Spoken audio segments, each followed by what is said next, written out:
Hello viewer, 100 days of electrical viva প্লেলিস্টে আপনাদের সবাইকে স্বাগতম জানাচ্ছি। তো বেসিক্যালি আমি একটা প্লেলিস্ট রিসেন্ট তৈরি করেছি। আজকে আমার এটা দ্বিতীয় ক্লাস। এর আগে আমি একটা ক্লাস কিন্তু অলরেডি দিয়েছি, ডে 1 কোশ্চেন ছিল। আজকে আমি আরেকটা কোশ্চেন সম্পর্কে বিস্তারিত আলোচনা করব। তো আজকের কোশ্চেনটা দেখুন, আমার বলা হয়েছে যে what is the necessity of tan delta test. তো ভাইবা বোর্ডে গিয়ে ইনস্ট্যান্ট আপনারা এরকম সমস্যার মধ্যেই পড়বেন যে একটু আনকমন টাইপের, আপনি দেখা যাচ্ছে থিওরিতে করেন নাই, এরকম টাইপের কোশ্চেন তারা করে বসে থাকে, লাইক এটা। ঠিক আছে, এটা কিন্তু কমপ্লিটলি সাধারণত থিওরি পড়ার সময় আমরা এই ধরনের কোশ্চেনের সম্মুখীন কখনোই আমরা হই নাই, যে বা হইলেও খুবই কম সংখ্যকবার হয়েছি, যে আমাদের ট্যান ডেল্টা টেস্টটা আসলে কি, কেন এটা করতে হয়, সেই জিনিসটা সম্পর্কে আপনাকে বলতে পারে। ঠিক আছে, তো এটা ইম্পর্টেন্ট যে 100টা কোশ্চেন আমি করেছি, তার ভিতরে এটা কিন্তু একটা কোশ্চেন, ইম্পর্টেন্ট কোশ্চেন। তো এইরকমই 100টা কোশ্চেন আমার অ্যাকচুয়ালি এই প্লে লিস্টে থাকবে। তো আমরা এখন জানি আসলে ট্যান ডেল্টা টেস্টটা কি এবং কেন আমাদের করতে হয়। তো এটা টোটালি কমপ্লিটলি আমার হচ্ছে প্র্যাকটিক্যাল একটা জিনিস। তো ট্যান ডেল্টা টেস্ট কেন করতে হয় সেটা জানার আগে আমাকে বুঝতে হবে যে এটা কিসের উপর করতে হয়। আমরা অ্যাকচুয়ালি কার উপর ডিপেন্ড করে আমরা ট্যান ডেল্টা টেস্টটা করি। তো এটাও কোশ্চেন করতে পারে এক কথায়। তো সেটা আপনাকে বলতে হবে অবশ্যই এটা ইনসুলেটরের উপর করা হয়। ঠিক আছে, তাহলে ইনসুলেটর টেস্ট লাইক এরকম। ঠিক আছে, তো ইনসুলেটরের উপর বেসিক্যালি আমাদের এই ট্যান ডেল্টা টেস্টটা করতে হয়। তাহলে এখন আসেন যে আমরা ইনসুলেটর কেন ব্যবহার করব, কি কারণে ব্যবহার করব। তো এটা হচ্ছে আমাদের ইলেকট্রিক্যাল পাওয়ার সিস্টেমের আমার যে ডিভাইস আছে, যেমন মনে করুন ট্রান্সফরমার। তো ট্রান্সফরমারে কিন্তু আমরা জানি যে আমাদের হিউজ লেভেলের একটা লিকেজ কারেন্ট ফ্লো করে যদি তার পাওয়ারটা অনেক বেশি হয়। ঠিক আছে, অনেক বেশি পাওয়ার যদি হয় তাহলে সেখানে কিন্তু আমাদের হিউজ লেভেলের লিকেজ কারেন্ট সেখানে থাকে। তো লিকেজ কারেন্টের কথা যেহেতু আসলো, তাহলে একটু আমাকে একটু আপনাদের প্র্যাকটিক্যালি বলি কথাটা। তো লিকেজ কারেন্টটা খুবই সিম্পল একটা জিনিস। মনে করুন যে আপনার কিভাবে বলা যায়, যে ধরুন আপনি একটা ল্যাপটপ চালাচ্ছেন বা কিছু একটা আচ্ছা ল্যাপটপই চালাচ্ছেন মনে করুন। ঠিক আছে, তো ল্যাপটপ বা কম্পিউটার যেটাই আপনারা বলুন, তো সেখানে কিন্তু মাঝে মাঝে দেখবেন যে আম, আপনার মানে লাইফে একবার হলেও এই এক্সপিরিয়েন্স আপনি হয়তো বা আপনি গ্রহণ করেছেন, আমি নিজেও গ্রহণ করেছি। সেই জন্য আমি বলতেছি যে কখনো কখনো কিন্তু বডি কারেন্ট ফ্লো করে। অর্থাৎ আপনি দেখবেন যে ল্যাপটপের স্ক্রিনে হাত দিছেন বা কম্পিউটার স্ক্রিনে হাত দিছেন, তখন দেখবেন যে আপনি কারেন্টের ইলেকট্রিক শক খাইতে পারেন। তো এই শকটাকেই বেসিক্যালি বলা হয় হচ্ছে বডি কারেন্ট বা লিকেজ কারেন্ট, যেটাকে আমরা বলি। ঠিক আছে, এই জন্য এটা সাধারণত হয় হচ্ছে আর্থিংটা যদি প্রপারলি না করা থাকে, এই কারণে। ঠিক আছে, তখন কিন্তু এই শকগুলো আমাদের হয়ে থাকে। তো একইভাবে আমাদের ট্রান্সফরমারের ক্ষেত্রেও কিন্তু একই রকম একটা বডি কারেন্ট বা লিকেজ কারেন্ট যেটাকে আমি বলতেছি, এই কারেন্টটা আমাদের সেখানে থাকে। তো সেটাকে নিউট্রালাইজ করার জন্য আমাদের বেসিক্যালি ইউজ করা হয় হচ্ছে ইনসুলেটর। ঠিক আছে, তো এখন আসুন এই ইনসুলেটরটা ভালো আছে কিনা সেটার জন্য আমাদের যে টেস্টটা করা হয় সেটাকেই আমরা বলি হচ্ছে ট্যান ডেল্টা টেস্ট। তাহলে এখন আসুন কিভাবে আমরা করব। তো এটার জন্য বেসিক্যালি আমরা যে কাজটা করব, আমাদের একটা সিম্পল আমি একটা জিনিস আঁকাচ্ছি দেখুন। লাইক মনে করুন এই যে ইনসুলেটরটা, এটাকে ট্রান্সফরমারের সাথে না, নর্মাল একটা মনে করুন যে 250 ভোল্ট আপনি সাপ্লাই এখানে দিচ্ছেন। ঠিক আছে, 250 ভোল্ট এসি সাপ্লাই আপনি দিচ্ছেন, বা 220 ভোল্ট নর্মালি আমরা বলি, অনেকে 250 ভোল্টও বলে, কারণ দেখবেন যে ক্যাপাসিটর গুলোর গায়ে এরকম 250 ভোল্ট লেখা থাকে, সেই কারণে আমি 250 কথাটা বললাম। ঠিক আছে, মানে এটা সর্বোচ্চ রেঞ্জটা 250 পর্যন্ত হতে পারে, এই জন্য 250 বলে। তো নর্মালি আমরা এটাকে বলি 220 ভোল্ট। ঠিক আছে, তো 220 ভোল্ট এসির একটা পাওয়ার সাপ্লাই এখানে দিলেন, আর এইখানে বেসিক্যালি রাখলেন আপনার ইনসুলেটরটা। ঠিক আছে, তো ইনসুলেটরের ধর্ম কি, ইনসুলেটর হচ্ছে মাঝখানে আমরা জানি যে এরকম কোনো কারেন্ট চলাচলের কোনো পথ থাকে না। এই দেখুন মাঝখানে কিন্তু আমার কারেন্ট চলাচলের কোনো পথ নাই, বিধায় আমরা কিন্তু এইচএসসি থেকে এই জিনিসটার সাথে পরিচিত যে এরকম যদি মাঝখানে ইনসুলেটর রাখা হয় এরকম দুইটা পাতের সাহায্যে, তাহলে এখানে আমাদের একটা ক্যাপাসিটিভ ইফেক্ট দেখা দেয়। অর্থাৎ প্লাস চার্জ গুলো এসে এই যে এই পাতে জমা হয়, এই পাতে জমা হয়, আমি একটাই প্লাস দেখাইলাম, আর মাইনাস চার্জ গুলো এসে এখানে জমা হয়। ঠিক আছে, যদি আমরা এইভাবে প্লাস মাইনাস ধরি, বা কিন্তু এটা হচ্ছে অল্টারনেটিং কারেন্ট যদিও। তো অল্টারনেটিং কারেন্টের জন্য প্রকৃতিটা আবার কি, আমাদের হচ্ছে এই রকম। ঠিক আছে, তাহলে এই সার্কিট থেকে আমরা যে জিনিসটা বুঝতে পারছি যে আমাদের অল্টারনেটিং কারেন্ট এদিক দিয়ে আমি ফ্লো করাচ্ছি, তার কারণে আমার কিন্তু ক্যাপাসিটরটা, যে ঘটনাটা ঘটতেছে এর ভিতর দিয়ে একটা ক্যাপাসিটিভ কারেন্ট ফ্লো করতেছে। এই জিনিসটা মনে হয় খুবই ইজি, আমরা বুঝতে পারলাম যে আমাদের ক্যাপাসিটিভ কারেন্টটা এই ইনসুলেটর ডিভাইসটার ভিতর দিয়ে প্রবাহিত হচ্ছে, কেননা এখানে প্লাস চার্জ এখানে মাইনাস চার্জগুলো জমা হচ্ছে, যার কারণে আমরা ইজিলি বুঝতে পারতেছি এটা ক্যাপাসিটিভ ইফেক্টটা তৈরি করতেছে। তার ভিতরে আবার চার্জিং ডিসচার্জিং আছে, কারণ এখানে দেখতে পাচ্ছেন পজিটিভ হাফ সাইকেলের জন্য মনে করুন চার্জ হচ্ছে, তখন নেগেটিভ হাফ সাইকেলের জন্য ডিসচার্জ হচ্ছে। তো আইসিটা actually capacitive charging plus discharging current দুইটার সাম। তো এটা আমরা বুঝতে পারলাম আইসিটা ফ্লো করে, এটা আমরা খুব ইজি ভাবে বুঝতে পারলাম। আর সেটার জন্য আমার এই ক্যাপাসিটরটার অ্যাক্রসে যে ভোল্টেজটা সেটাকে আমি মনে করলাম ভিসি ভোল্টেজ, আর কারেন্টটা ফ্লো করতেছে কত আইসি। তো আইসিটা হচ্ছে আমাদের মেইন কারেন্ট। তার সাথে সাথে আমি কি বললাম, এটা একটা ইলেকট্রিক্যাল ডিভাইস। তো যে কোনো ইলেকট্রিক্যাল ডিভাইসের ধর্ম হলো এটার ভিতর কিন্তু আমার নর্মালি যে কারেন্টটা ফ্লো করা উচিত তার সাথে সাথে লিকেজ কারেন্টও ফ্লো হয়, যেমনটা আমি বললাম এই যে ল্যাপটপের ক্ষেত্রে, কম্পিউটারের ক্ষেত্রে, ইভেন ট্রান্সফরমারের ক্ষেত্রে। ঠিক আছে, তো এটার ভিতর দিয়ে আমাদের একটা লিকেজ কারেন্ট ফ্লো করবে। ঠিক আছে, সেই লিকেজ কারেন্টটার আবার ধর্মটাও আমাকে একটু দেখতে হবে। এখানকার যে লিকেজ কারেন্টটা, এই লিকেজ কারেন্টটার ধর্মটা হচ্ছে আমাদের রেজিস্টিভ কোয়ালিটি, এটা আমাকে বুঝতে হবে। এই কারেন্টটার কোয়ালিটিটা হচ্ছে আমাদের রেজিস্টিভ কোয়ালিটি, এটাকে একটু মাথায় আপনারা রাখতে পারেন। এটা অ্যাকচুয়ালি আমাদের গবেষণা করে দেখা গেছে। তো এখানে আসলে আমাদের রেজিস্টিভ কোয়ালিটি, এখানে তো আর কোনো কয়েল টয়েল নাই যে আমাদের ইন্ডাকটিভ ইফেক্ট থাকবে, আর ক্যাপাসিটিভ ইফেক্ট তো আপনি নিয়ে নিছেন। তো বাকি থাকলো কি আমাদের রেজিস্টিভ। কারণ দুনিয়ার যত মেটাল আছে, ধরুন যে ইনসুলেটর, ইনসুলেটরের মধ্যেও তো কিছুটা হলেও আমাদের রেজিস্ট্যান্স আছে, পরিমাণে কম আমিও পরিমাণে বেশি আমিও মানতেছি, বাট রেজিস্ট্যান্স কিন্তু আমাদের আছে।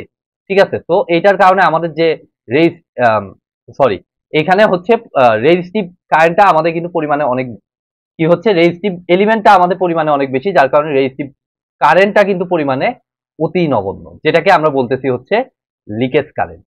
তো আমি একটা কথা বলতে পারি এখানে, IR is very very less than IC, এই কথাটা আমি বলতে পারতেছি। কেন?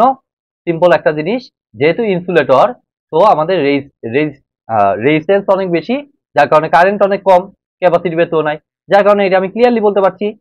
এখন দেখুন আমরা যদি এই জিনিসটাকে আমরা একটা সিম্পল একটা ফেজর ডায়াগ্রামে আঁকাই, দেখুন আবার ফেজর ডায়াগ্রাম চলে আসলো। ফেজর ডায়াগ্রামের জন্য ধরুন আমি ভিসিটাকে রেফারেন্স মনে করলাম। রেফারেন্স আমরা জানি যে ফেজর ডায়াগ্রামে সবসময় আমাদের এক্স অ্যাক্সিসের পজিটিভ দিকটাকে আমরা রেফারেন্স করি। তো এটাকে আমি রেফারেন্স মনে করলাম, তো এটার অ্যাঙ্গেল আলটিমেটলি 0 ডিগ্রি। আর ক্যাপাসিটিভ ইয়ার ক্ষেত্রে আপনারা কি জানেন যে আমাদের কারেন্টটা ভোল্টেজকে কি করে, লিড করে। এটা কিন্তু আপনারা সবাই জানেন যে ক্যাপাসিটরটা কি কাজ করে, আমাদের ক্যাপাসিটরের কারেন্টটা ভোল্টেজকে 90 ডিগ্রি কোণে লিড করে। আর পিওর ইন্ডাক্টর যেটা, সেটার কিন্তু কোয়ালিটি হচ্ছে আমার ধর্ম হচ্ছে আমার কি, ভোল্টেজকে 90 ডিগ্রি কোণে ল্যাগ করে। ঠিক আছে, কারেন্টটা মানে হচ্ছে ইন্ডাক্টরের ক্ষেত্রে কারেন্টটা ভোল্টেজকে 90 ডিগ্রি কোণে ল্যাগ করে। তো আমি এখান থেকে একদম নিশ্চিতভাবে আমি দিয়ে দিতে পারছি, লিডিং মানে হচ্ছে ভিসি থেকে ঘড়ি কাটার বিপরীতে অবশ্যই যাবে। এই যে ঘড়ি কাটা বিপরীত দিকে কত ডিগ্রি, 90 ডিগ্রি কোণে লিড করবে কাকে, ভিসি কে। ঠিক আছে, তো এটাই বেসিক্যালি আমার হবে হচ্ছে আইসি। তো এবার আসুন আইআরটা আমরা কিভাবে দিব। তো আইআরটা আমি কি বললাম, আইআরটা হচ্ছে আমাদের রেজিস্টিভ কোয়ালিটি। আর রেজিস্টিভ এলিমেন্টটা, ঠিক আছে, কারেন্টের রেজিস্টিভ এলিমেন্ট। তো কারেন্টের রেজিস্টিভ এলিমেন্ট মানে কি, ভিসিটা আমার হচ্ছে 0 ডিগ্রি ফেজ অ্যাঙ্গেলে কাজ করতেছে। তো রেজিস্টিভ কোনো কিছু থাকলে আমরা কি জানি যে আইআর এবং ভিসিটা সেম ফেজে থাকে। ঠিক আছে, অর্থাৎ আইআর আর ভিসির ডিরেকশনটা আলটিমেটলি মানে ভোল্টেজ এবং কারেন্টের ডিরেকশন একই দিকে হইলেই তো আমরা বলি সেটা ইউনিটি পাওয়ার ফ্যাক্টরে কাজ করতেছে বা রেজিস্টিভ হিসেবে কাজ করতেছে। তো আমার এক্ষেত্রে যে কাজটা করতে হবে, আইআরটাকে সিম্পলি ভিসির দিকে দিতে হবে।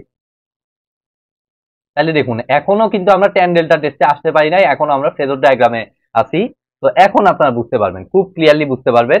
এখন আমাদের এই সার্কিটের টোটাল যে কারেন্টটা, সেটা আমার হবে হচ্ছে আইসি এবং আইআর এর লব্ধি, যেটা আমরা জানি যে অ্যাজ পার এইচএসসি ম্যাথমেটিক্স বা ফিজিক্স যেটাই আপনারা বলেন, আইআর আর আইসি এর লব্ধিটা হচ্ছে এটা দিয়ে আমাদের যে সামান্তরিক, যদিও এটা সামান্তরিক হচ্ছে না, আয়তের মতো হচ্ছে, সামান্তরিক কমপ্লিট করলে এইখানে যে ইয়েটা লব্ধিটা সেদিক বরাবর কাজ করবে হচ্ছে এই দুইটার রেজাল্টেন্ট অর্থাৎ টোটাল কারেন্টটা।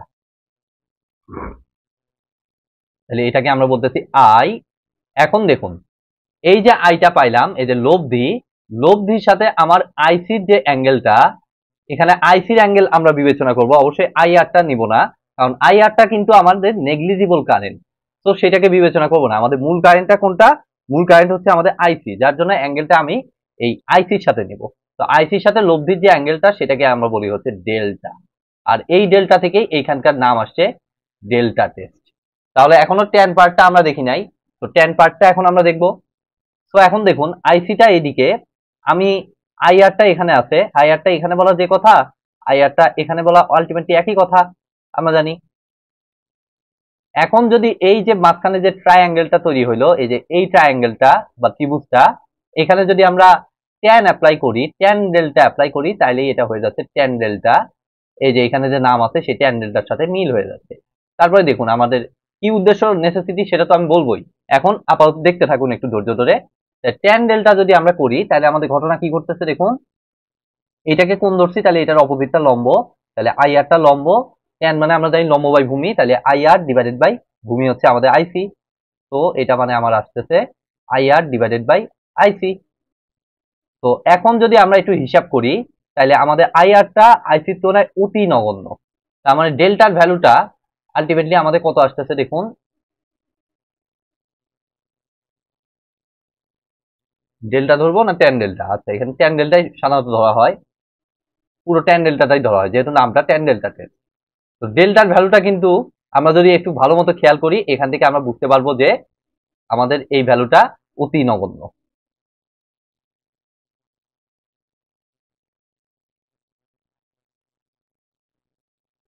আচ্ছা, ইংলিশেই লিখি যেহেতু সব ইংলিশে লিখছি। ট্যান ডেল্টাটা ভেরি লেস। কিভাবে আমি বললাম দেখুন, কারণ আপনি দেখতেই পাচ্ছেন যে আইআর এর ভ্যালুটা আইসির তুলনায় অনেক ছোট। তো আপনি একটা অনেক ছোট ভ্যালুকে অনেক বড় ভ্যালু দিয়ে ভাগ করে দেখুন, আপনার ট্যান ডেল্টার ভ্যালুটা কত আসে দেখুন, একেবারে অতি নগণ্য একটা ভ্যালু আসবে। ঠিক আছে, মনে করুন যে আপনি 1 ডিভাইডেড বাই আপনি মনে করেন যে 1 লাখ দিলেন, ঠিক আছে, বা 10,000 দিলেন, কথা কথা, তাহলে আপনার আসতেছে রেজাল্ট কি, 0.0000301। ঠিক আছে, আইআর এর ভ্যালু 1 ধরলেন আর এটাকে মনে করুন যে 10,000 ধরলেন, তাহলে 0.30 তারপরে 1 আসতেছে। তার মানে আমরা কি বুঝতে পারতেছি, ট্যান ডেল্টার ভ্যালুটা খুবই ছোট হয়। এখন আপনি ইনসুলেটরটা ধরুন যে ট্রান্সফরমারে লাগাবেন, আপনি প্র্যাকটিক্যালি এই টেস্টটা মানে প্র্যাকটিক্যালি ট্রান্সফরমারে লাগানোর আগে আপনাকে তো অবশ্যই ইনসুলেটরটা চেক করে নিতে হবে। তা না হলে সে কি আমার ট্রান্সফরমারে লাগাইলে ভালো পারফরমেন্স করবে? অবশ্যই কিন্তু করবে না। তো আমার ভেরি লেস থেকেও আমি জিনিসটা স্পেসিফিক করতে পারতেছি না। তো এখানে অবশ্যই আমাদের একটা স্ট্যান্ডার্ড ভ্যালু ধরতে হয়, আমাদের সেই স্ট্যান্ডার্ড ভ্যালুটা হচ্ছে আমাদের 0.01। ঠিক আছে, তো আমার অবশ্যই এই আইআর মাপার জন্য কোনো একটা সিস্টেম আমার এখানে করতে হবে। প্র্যাকটিক্যালি অনেক সিস্টেম আছে, সেখান থেকে আমাদের এগুলো করা হয়, তো সেগুলো আমি অবশ্যই এটাতে বলবো না, কারণ হচ্ছে এটা আরো আরো অ্যাডভান্স লেভেলের ক্লাস। তো আইআরটা আমি ধরুন যে সেই সিস্টেমে বের করলাম, আইসি বের করলাম, মানে ট্রান্সফরমার লাগানোর আগে অবশ্যই, তাইলে আমার ট্যান ডেল্টার, আমি যে আইআর আইসি পাইলাম সেখান থেকে আমি ট্যান ডেল্টার একটা ভ্যালু পাবো। সেই ভ্যালুটা যদি 0.01 এর থেকে কম হয় বা সমান হয়, তাহলে আমি বলবো যে ইনসুলেটরটা আমার ভালো। ঠিক আছে, যদি 0.01 এ আমার কি বলবো যে ট্যান ডেল্টা, যদি ট্যান ডেল্টা এই রেশিওটা যদি আমাদের 0.01 এর থেকে কম অথবা এর সমান হয়, তাহলে আমরা বলবো যে আমাদের ইনসুলেটরটা ঠিক আছে। বাট যদি এটা হচ্ছে স্ট্যান্ডার্ড ভ্যালু, আর যদি এই ভ্যালুটা 0.01 এর থেকে বেশি হয়, তাহলে আমরা বলবো যে ইনসুলেটরটার কোয়ালিটি ভালো না, এটা আমার লাগায় আমার আউটকাম ভালো আসবে না, আমাদের লিকেজ কারেন্ট খুব একটা আমি ইয়ে করতে পারবো না। সেই কারণেই বেসিক্যালি আমাদের এই ট্রান্সফরমারে বা অন্য কোনো ডিভাইসেও হতে পারে, ইয়ারলা লাগানোর আগে এই যে এই ইনসুলেটরটা গুলো কিন্তু অনেক পাওয়ারফুল ইনসুলেটর, যে সেই ইনসুলেটর না, ঠিক আছে, বড় পাওয়ার সিস্টেমে আমাদের ব্যবহার করা হয়। তো এই ভ্যালুটা যদি আমাদের 0.01 এর থেকে কম হয় বা সমান হয়, তাহলে আমরা বলবো ইনসুলেটর ভালো আছে, আদারওয়াইজ এটা ঠিক নাই। তো এই কারণে আমাদের ট্যান ডেল্টা টেস্টার প্রয়োজনীয়তা এত বেশি। তো কারণ এটা ট্রান্সফরমার লাগানোর আগেই আমরা বুঝতে পারছি যে এটা কোয়ালিটি কেমন আছে, সেটা আমরা ম্যাথমেটিক্যালি কিন্তু ক্লিয়ারলি আমি এক্সপ্লেইন করে দিলাম। তো আজকের মতো ভিডিওটি আমি এখানেই শেষ করছি। ভিডিওটি যদি ভালো লেগে থাকে অবশ্যই ভিডিওটা একটি লাইক দিবেন, বন্ধুদের সাথে বেশি বেশি শেয়ার করবেন, আর চ্যানেলে নতুন হয়ে থাকলে অবশ্যই চ্যানেলটি সাবস্ক্রাইব করবেন। ধন্যবাদ।